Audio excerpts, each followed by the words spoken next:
नमस्कार दोस्तों, आज की बड़ी और अहम खबरों का पूरा अपडेट लेकर हम फिर हाजिर हैं। अगले कुछ मिनटों में जानेंगे दिन भर की 25 सबसे महत्वपूर्ण खबरें। एक छोटी सी रिक्वेस्ट, 99% लोग वीडियो देखते हैं लेकिन चैनल को सब्सक्राइब नहीं करते। अगर आप भी हर जरूरी अपडेट सबसे पहले पाना चाहते हैं तो चैनल को सब्सक्राइब जरूर कर लें।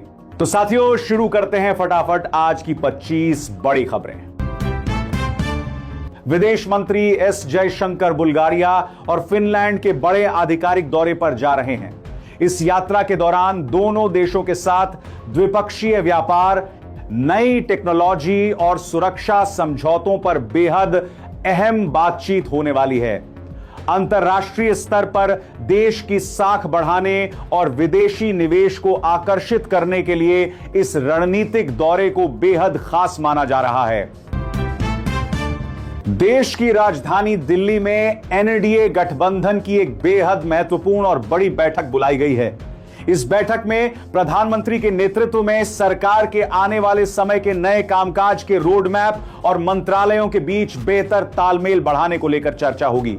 गठबंधन के सभी सहयोगी दलों को एक साथ लेकर चलने के लिए यह बैठक बुलाई गई है।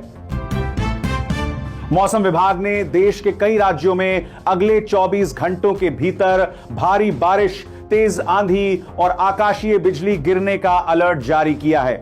दिल्ली, उत्तर प्रदेश और बिहार समेत कई मैदानी इलाकों में 90 किलोमीटर प्रति घंटे की रफ्तार से तेज हवाएं चलने का अनुमान लगाया गया है। प्रशासन ने आम जनता से सुरक्षित स्थानों पर रहने की अपील की है।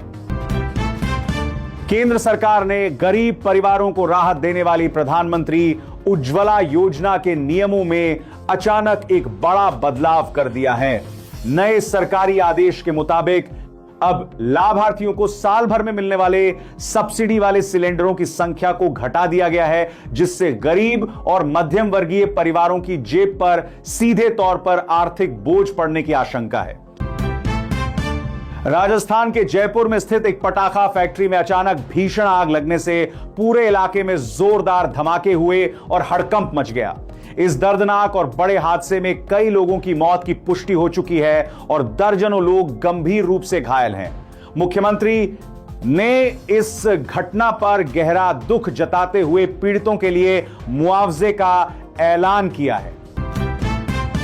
उत्तर प्रदेश के मथुरा में स्थित विश्व प्रसिद्ध बांके बिहारी मंदिर के पास की एक बेहद व्यस्त गली में एक पुराने मकान का छज्जा अचानक भरभरा कर नीचे गिर गया। इस अचानक हुए हादसे में कई श्रद्धालु मलबे की चपेट में आकर गंभीर रूप से घायल हो गए। स्थानीय प्रशासन ने घटना के बाद पूरे इलाके को खाली करा लिया है। विशाखापट्टनम स्टील प्लांट में हुए बड़े और दर्दनाक हादसे को लेकर केंद्र सरकार ने बेहद कड़ा रुख अपनाया है। हादसे की सही वजहों का पता लगाने और सुरक्षा में हुई लापरवाही की गहन जांच के लिए 3 वरिष्ठ सदस्यों वाली एक हाई लेवल कमेटी का गठन तुरंत कर दिया गया है। जांच रिपोर्ट आने के बाद सख्त कानूनी कार्रवाई की जाएगी। राज्यसभा चुनाव के सियासी मैदान से एक बहुत बड़ी और चौंकाने वाली खबर सामने आ रही है। कांग्रेस पार्टी की दिग्गज उम्मीदवार मीनाक्षी नटराजन का नामांकन फॉर्म कुछ तकनीकी कमियों के चलते चुनाव अधिकारी द्वारा रद्द कर दिया गया है। इस अचानक हुए बड़े फेरबदल के बाद कांग्रेस खेमे में मायूसी छा गई है और राजनीति तेज हो गई है। राज्यसभा चुनाव में पार्टी उम्मीदवार का पर्चा तकनीकी आधार पर खारिज होने के बाद कांग्रेस के दिग्गज नेताओं और कार्यकर्ताओं में भारी नाराजगी है। कांग्रेस कार्यकर्ताओं ने चुनाव आयोग के दफ्तर के बाहर सड़क पर बैठकर जोरदार धरना प्रदर्शन किया। विपक्षी नेताओं का आरोप है कि सत्ता पक्ष के इशारे पर जानबूझकर यह नामांकन रद्द किया गया है। पंजाब की सियासत में एक बार फिर बहुत बड़ा और अचानक उलटफेर देखने को मिला है, जिसने सबको चौंका दिया है।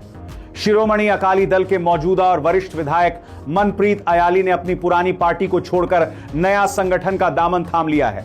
इस बड़े राजनीतिक कदम से राज्य के क्षेत्रीय समीकरण पूरी तरह बदलने की संभावना है। बिहार की राजधानी पटना से राजनीतिक बयानबाजी और आरोपों का दौर एक बार फिर बेहद तेज हो गया है। राज्य के वरिष्ठ नेताओं ने पूर्व मुख्यमंत्री लालू प्रसाद यादव के परिवार को मिलने वाली वीआईपी सुरक्षा व्यवस्था पर गंभीर सवाल खड़े किए हैं। उन्होंने दलील दी है कि आम जनता के टैक्स के पैसे का इस्तेमाल सुरक्षा में बेवजह नहीं होना चाहिए। भारतीय क्रिकेट टीम के दिग्गज खिलाड़ी विराट कोहली एक बार फिर देश के सबसे महंगे और वैल्यूएबल सेलिब्रिटी बन गए हैं।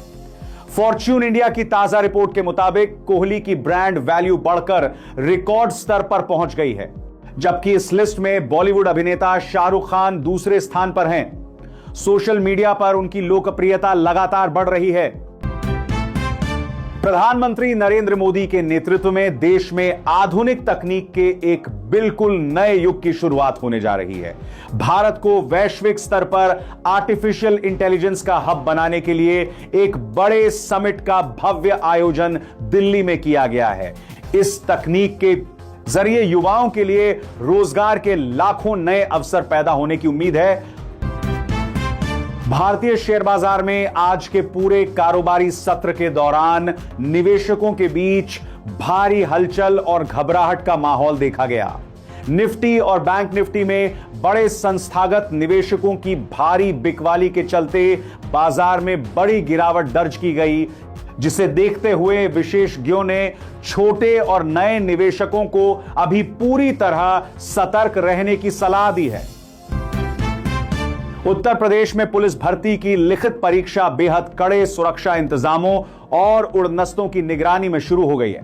परीक्षा केंद्रों पर किसी भी तरह की नकल या धांधली को पूरी तरह रोकने के लिए हाई टेक जैमर और बायोमेट्रिक हाजिरी की अनिवार्य व्यवस्था की गई है, ताकि पूरी भर्ती प्रक्रिया पूरी तरह से पारदर्शी बनी रहे। उत्तराखंड के पहाड़ी इलाकों में चल रही प्रसिद्ध चारधाम यात्रा इस समय अपने पूरे चरम पर पहुंच चुकी है। बाबा केदारनाथ और बद्रीनाथ धाम में दर्शन करने के लिए देश विदेश से रिकॉर्ड तोड़ लाखों की संख्या में श्रद्धालु पहुंच रहे हैं, जिसे देखते हुए स्थानीय प्रशासन ने सुरक्षा, स्वास्थ्य और रहने के इंतजामों को और बढ़ा दिया है। हिमाचल प्रदेश सरकार ने पूरे राज्य को नशा मुक्त बनाने के लिए एक बेहद सख्त कानून और नया एक्शन प्लान तैयार किया है। अब नशीली दवाओं की तस्करी और अवैध कारोबार करने वालों की संपत्तियां तुरंत कुर्क की जाएंगी। युवाओं को इस जानलेवा लत से बचाने के लिए राज्य भर में बड़े पैमाने पर जागरूकता अभियान भी चलाए जाएंगे। राज्य के कई प्रमुख जिलों में इस बार मानसून ने समय से काफी पहले अपनी धमाकेदार दस्तक दे दी है। भोपाल, इंदौर और जबलपुर समेत कई इलाकों में हुई भारी बारिश से लोगों को गर्मी से बहुत बड़ी राहत मिली है। मौसम विभाग का कहना है कि समय से पहले आई इस बारिश से खरीफ फसलों की बुआई का काम तेजी से शुरू हो गया है। पाकिस्तान के अवैध कब्जे वाले कश्मीर में वहां की स्थानीय सरकार के खिलाफ आम जनता का गुस्सा पूरी तरह से फूट पड़ा है। बुनियादी सुविधाओं की भारी कमी और बढ़ती महंगाई के खिलाफ हजारों लोगों ने सड़कों पर उतरकर चक्का जाम कर दिया है, जिसे देखते हुए सुरक्षा के मद्देनजर पूरे इलाके में इंटरनेट सेवाएं बंद कर दी गई हैं। प्रशांत महासागर में स्थित फिलीपींस के तटीय द्वीप में सुबह के वक्त 7.8 तीव्रता का एक बेहद शक्तिशाली और विनाशकारी भूकंप आया है। इस भयानक प्राकृतिक आपदा में कई बहुमंजिला इमारतें ढह गईं, जिससे अब तक कई लोगों की मौत हो चुकी है। सेना और स्थानीय रेस्क्यू टीमों ने राहत और बचाव कार्य शुरू कर दिया है। जापान के बाद अब नेपाल सरकार ने भी भारत से आने वाले रसीले आमों के आयात पर पूरी तरह से रोक लगा दी है। नेपाल के खाद्य सुरक्षा अधिकारियों का दावा है कि भारतीय आमों के सैंपल की जांच में तय सीमा से ज्यादा कीटनाशक पाए गए हैं। इस प्रतिबंध के कारण सीमा पर आमों से लदे सैकड़ों ट्रक फंस गए हैं। देश के प्रसिद्ध शिक्षक और कोचिंग संचालक खान सर को पटना की एक स्थानीय अदालत से आज बहुत बड़ी राहत मिली है। पटना में कुछ समय पहले हुए एक पुराने हिंसक प्रदर्शन और फायरिंग मामले में कोर्ट ने खान सर की गिरफ्तारी पर पूरी तरह रोक लगा दी है, जिससे उनके छात्रों और समर्थकों में भारी खुशी का माहौल देखा जा रहा है। प्रवर्तन निदेशालय यानी ईडी की टीम ने संजीव अरोड़ा से जुड़े बड़े मनी लॉन्ड्रिंग मामले में आज सुबह एक साथ बड़ी कार्रवाई की है। केंद्रीय जांच एजेंसी की अलग अलग टीमों ने दिल्ली, गुरुग्राम और नोएडा समेत करीब 12 ठिकानों पर छापेमारी की है। इस कार्रवाई के दौरान संदिग्ध लेन देन के कई डिजिटल सबूत मिलने का दावा किया जा रहा है। चंडीगढ़, पंचकुला और मोहाली में रोजाना कैब का इस्तेमाल करने वाले नौकरी पेशा लोगों के लिए आज से बड़ी परेशानी खड़ी हो गई है। अपनी विभिन्न मांगों और किराए को लेकर ओला और उबर के ड्राइवरों ने पूर्ण हड़ताल का ऐलान कर दिया है। इस हड़ताल के चलते स्थानीय परिवहन व्यवस्था पूरी तरह चरमरा गई है और लोग बेहद परेशान हैं। देश की राजधानी दिल्ली की हवा और पवित्र यमुना नदी को प्रदूषण मुक्त बनाने के लिए गृह मंत्री ने एक बड़ा प्रोजेक्ट शुरू किया है। इस योजना के तहत अब दिल्ली के सभी बड़े डेयरी वेस्ट को यमुना में जाने से पूरी तरह रोककर उससे बड़े पैमाने पर गोबर गैस और जैविक खाद तैयार की जाएगी ताकि प्रदूषण से बड़ी राहत मिल सके।